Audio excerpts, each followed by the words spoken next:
গুলিস্তানের গোলাপ ফুল। আল্লাহর কুতুব বাবা হজরত গোলাপ শাহ আউলিয়া জন্মগ্রহণ করেন পাক মহাভারতে।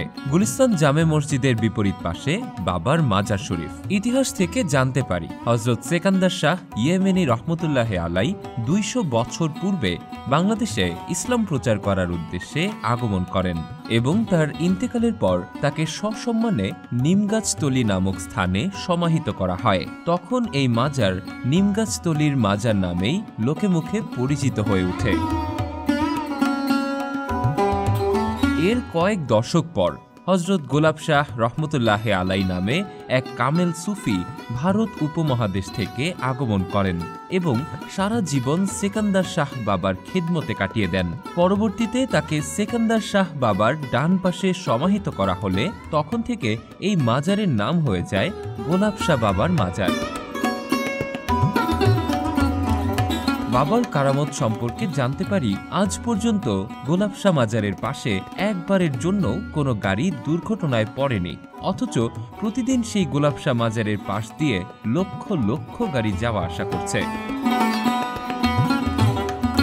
গোলাপ শাহ বাবার মাজার চারদিক দিয়ে লোহার তৈরি ছিদ্রযুক্ত বেড়া দিয়ে ঘেরা।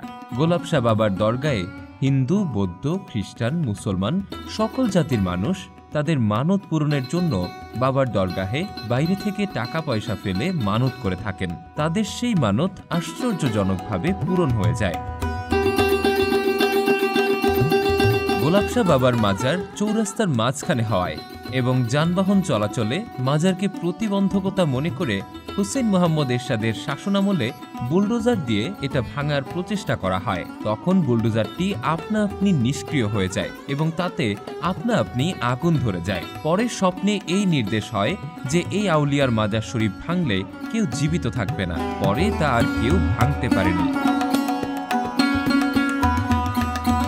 প্রতি ৫০ দিনে একবার মাজারে ভক্ত আশেকানদের ফেলা টাকা মাজারের ভেতর থেকে বাহির করে বাংলাদেশ ইসলামিক ব্যাংকে জমা করা হয়। প্রতি মাসে আনুমানিক ৩ থেকে ৪ লক্ষ টাকা ব্যাংকে জমা হয়।